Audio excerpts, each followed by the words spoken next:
is that when people... This is a quote from Henry Gee. Let me read it out to you, okay?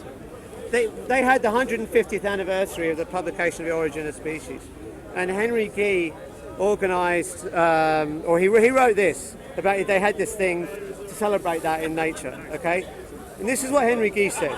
The articles in this insight testify to the success of Charles Darwin's theory of descent with modification by means of natural selection, carefully detailed in his book On the Origin of Species almost 150 years ago. The most striking aspect of the theory is its simplicity. Given heritable variation, the superabundance of offspring, and environmental change, natural selection must happen and evolution will follow. So he says the assumptions are genetic heritability, variation, superabundance of offspring, and environmental change. That's it. That's the three things that he says. He never says based off the assumption of homology. So he says based off those three assumptions. Wait, hang on a second. And also he says this. Let me give you one more quote from Henry Gee. Darwin would have been safe. Okay, hang on. Sorry. Let's change batteries on the camera.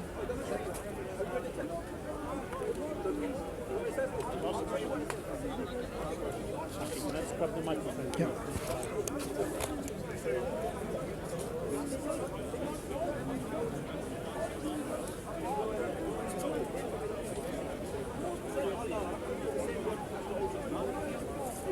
Okay, so this is another quote from Henry Gee in The Accidental Species, a very book that Suboor quotes. He says, Darwin would have been safe had no fossils ever been discovered. It remains the case, however, that fossils provide direct evidence of evolutionary change in our past. So where does it say he doesn't have the assumption of homology? Well, where does it?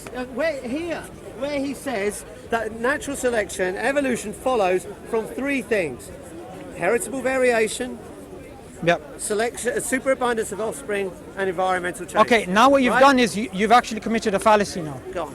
You've committed the fallacy of equivocation.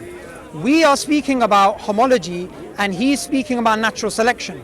Now, homology is a necessary condition for human-chimp ancestry to be true, but it is not a sufficient condition. For it to be sufficient, you need a mechanism. And a mechanism, in terms of science, can never be proven because of the inductive nature of science. Now, what you've done there is you've said he is assuming these things, but those are the assumptions of natural selection. Now, Henry Gee and any other evolutionary biologist in the world, they do actually believe in the assumption of homology, and they also, prior to that, have the assumption of methodological naturalism. Now, Elliot Sober, who is an atheist, again, evolutionary biologist, if you're going to dispute he's an atheist, we can deal with that too.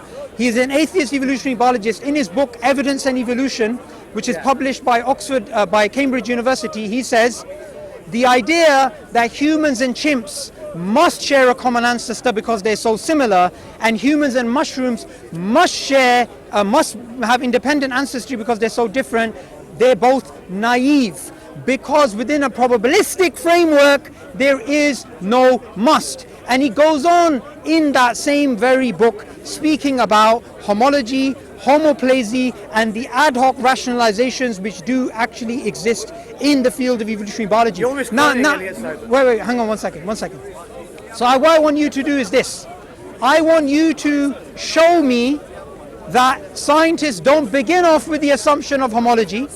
Don't take a word of a scientist out of context. I want you to show me as a field they don't begin off with the assumption of homology. And two, I want you to show me how it's possible to have a conversation about homology without speaking about the mechanism, because if you can show all the similarities between humans and chimps, humans and pigs, humans and whatever, if there is no mechanism of transformation, all you have is a story.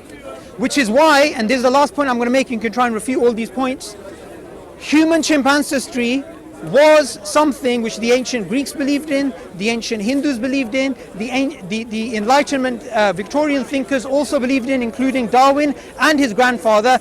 The reason why this idea took off is because Darwin gave a mechanism, the mechanism of natural selection. If the mechanism breaks, or if the mechanism is shown to be insufficient, you cannot claim human-chimp ancestry is true. Okay. Because without the mechanism, it's like you have a bridge and you have two foundations. the foundations break and you want to cross the bridge. You cannot. Darwin's theory is not a theory about similarity. It's a theory about natural selection leading A to Z. Okay. All right. So what Suboor did was totally and utterly misquote Elliot Sober. Okay. So what he said was true, that Elliot Sober says you can't just look at similarities and then derive common ancestry. That's naive, and I agree with that. I agree with that right from the start. Right. But what Elliot Sober goes on to say, don't interrupt. What he goes on to say was, and this is a direct quote, you can look this up in that very book, the torpedo shape found in sharks and dolphins does not provide strong evidence for their having common ancestor. Natural selection favours this shape in large aquatic predators, so we'd expect it to be present in modern sharks and dolphins regardless of whether they have a common ancestor. In contrast, the gill slits found on human embryos and in many fish are evidence of a common ancestor precisely because they have no adaptive utility in human embryos. The term vestigial carries the double meaning that Darwin intended. Vestigial traits are useless to the organism and they are vestiges of a bygone age. By recognizing they are useless, we see they provide substantial information about the past. Now this is the point. It's true that you can't just look at similarities and then say, right, that's down to common ancestry, that's homology. You have to do things that are more sophisticated than that. Let me give you another piece of evidence to show you how this is done, okay? So let me go back to my little presentation here, okay? So, let's go to something called amino acid functional. Wait, hang on. Let's stick to Elliot Sober's point, because I don't want you to make a point and move on. It's important. No, wait, but that's a separate point. Listen, I'm here all day. Let's deal with that point. How does that undermine? I'm not here all day. Well, I am. Okay. So how does that undermine the point which I made about him? Because you misquoted Elliot Sober. How? You misquoted him because How? what Elliot Sober said was you can't just look at similarities and then say, okay, that's down to common ancestry. And I agree with that. No, but that's what not. he said afterwards was that if you look at similarities in functional things, that might be down to common ancestry, might not be. But if you look at similarities in non-functional things, then you can conclude common ancestry. That's what Elliot Sober says. Elliot Sober is very clear. Okay, you can conclude common ancestry. Hang on. And you're quoting him to say that you can't. It's a really strange situation where somebody says you are misquoting this person, and then when they are explaining how you're misquoting that person, they misquote them themselves. How did I misquote him? Here's exactly what Elliot Sober said.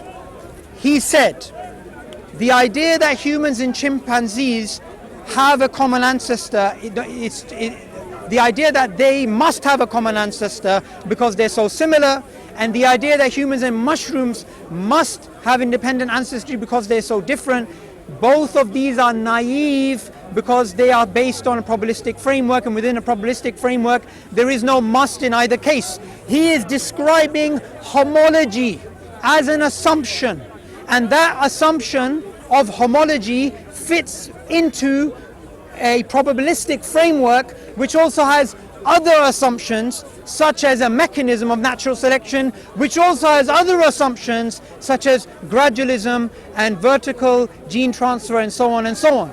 So what I said there, he did not undermine by what he's describing later.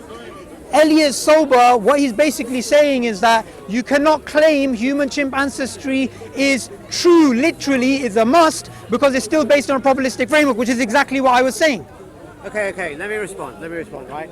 What Sober is saying is that you can't just look at the similarities and conclude common ancestry. I totally agree with that. No one is doing that. Let me show you how we do this, okay? Here's another piece of evidence, okay? This is called amino acid functional redundancy. So if you look at amino acid sequences, right, you can have different amino acid sequences give you the same functional protein. It's a bit like, imagine if you get dealt some cards, right? Imagine you get dealt 4 aces. Okay, I've got a strong hand here, right? Doesn't matter what order the aces are in, does it? Doesn't matter whether you've got the ace of diamonds first or the ace of spades, it makes no difference. right? So similarly, in proteins, you can have different sequences of amino acids give you the same functional protein, okay? So there are proteins called ubiquitous proteins that are shared throughout all living things. So an example is something called cytochrome C, okay? So in cytochrome C, you can have different amino acids and they will have the same function. How do we know this? Because genetic engineers have actually taken the cytochrome C of humans, which has a different amino acid sequence, put it in yeast and found it works just as well, okay?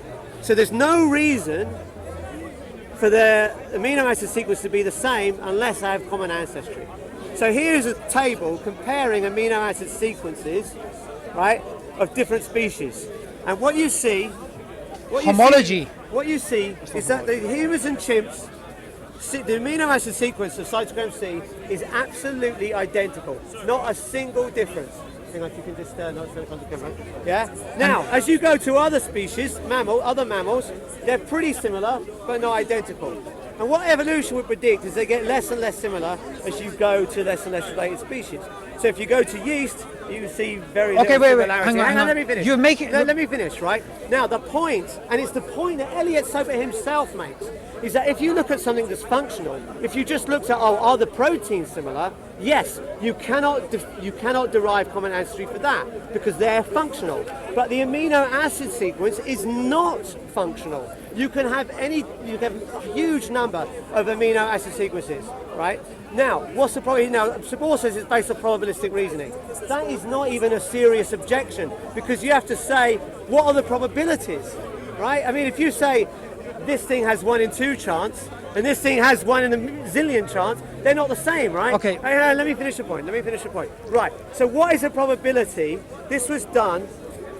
They calculated the probability of this pattern happening if evolution is not true. And what they said was the probability of that happening if evolution is not true is 1 times 10 to the power 93. So when he says it's based off probabilistic, atoms in the universe. More than the number of atoms in the universe, right? So when he says it's based off probabilistic reasoning, that's not even a serious objection because the size of those probabilities is so big, you'd have to be crazy not to think that that's true. Okay, so tell me this. Yeah. Since you're saying let's go by probabilities, the first point which I want to highlight here is earlier you were speaking about it being a fact, it being true, and now at least we've evolved in the sense that we're now speaking about a probabilistic framework and we're speaking about assumptions. It doesn't mean everything. So now let's go to disputes. No. Okay, hang on. I didn't interrupt you for almost like 5 minutes. So let me just deal with some points. So the first point is this. Earlier in the conversation, and we have the video here, you weren't speaking about actual probabilities. You were saying it's true, overwhelming evidence, blah de blah de blah. Okay, now we've got to a point where you're now speaking about a probabilistic framework and you are admitting homology, because when you're speaking about look at this and look at this and look, therefore it's similar, you are basically accepting homology as an assumption within that. Now, when you take a particular quote and you say, look, you have this particular sequence and you have this particular sequence, and the chances of these sequences being converging randomly is this. I want to ask you some questions about this because I'm pretty sure you are clueless about this. What's the null hypothesis here? The null hypothesis would be the amino acid sequences would be randomly distributed. So Here's the point. And this just goes to show how ignorant people like him are. Null hypothesis is that you will have randomness.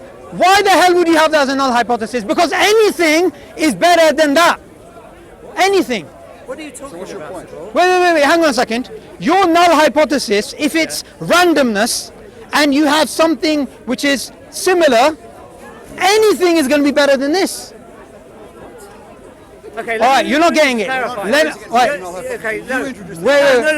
null hypothesis here. Okay, so the hypothesis is that humans and chimps will have a more similar amino acid sequence than humans and dogs. And humans and dogs will have a more similar amino acid sequences than humans and fish. And humans and fish will have a more similar amino acid sequence than humans and yeast. Because which is what we observe. Which is why... Now, which, the no hypothesis is that there's no relationship You've spoken for quite a while. Let me speak now. So wait.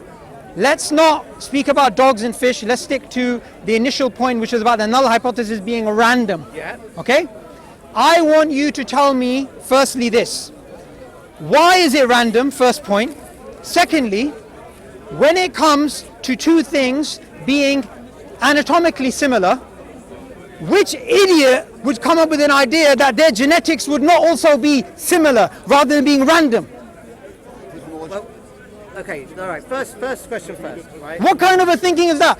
That chimp looks similar anatomically to that human compared to those two birds. So I'm going to assume anatomically they're similar, but the null hypothesis, when I'm using the assumption of homology, is that this one is going to be random. That makes absolutely no point. You haven't understood the point at all. One person at a time. Okay, you haven't understood the point. Right, okay. So let's suppose you look at humans, you look at chimps, and you say they're anatomically similar. So you might say, okay, that might lead me to the hypothesis that they share common ancestry, more recent common ancestry than humans and dogs, right? Then you look at things like the amino acid functional redundancies, and you see, does the data confirm the hypothesis or disconfirm the hypothesis? Now, Suboor asked about randomness. If it's the case, there's no reason, if evolution is false, why the relationships couldn't be entirely random. There's no reason for those amino acid sequences to be highly similar if evolution is false. They look similar, so why wouldn't they be? Because you've missed, that's where you've missed the whole point. Amino acid, I tell you, you didn't understand at all, right? Because if you change the amino acid sequence, you get the same functional protein. That's why, Suboor. That is the whole point. And that is why the leading scientists in the field say this is spectacular evidence. Okay? Right. You can agree with him, but it doesn't add... Okay. Look, truth is not based on consensus, yeah? Let me just make a... I want to address one other point that you made. I want to address another point. Okay, wait, hang on. Science... Wait, sorry. Okay, I have something talking on the right. Wait, 1 second, yeah? Let me someone. Let's not call him a thing, someone. That would be nice. Well, actually, according to your worldview, it's all matter anyway, so it doesn't matter. That doesn't mean that we're not people. Okay? No, people identity makes no sense under atheism. Okay. He is happy with that.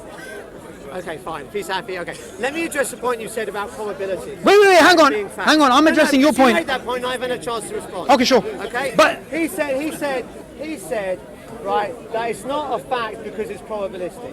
That is a ludicrous thing to say, and he's contradicting himself. He's contradicting himself. Let me give you a quote that Suboor actually said on his video. Okay? He said on his video about hidden assumptions. Right, let me see if I can dig up the quote. Hang on a sec. Let's find it here.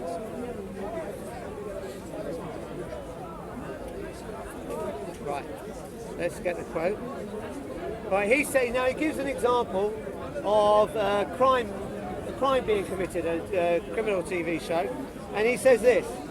He says, finally, near the end of the show, they discovered the crucial piece of information that was missing. They have DNA of the intruder who broke into the house and committed the murder, right?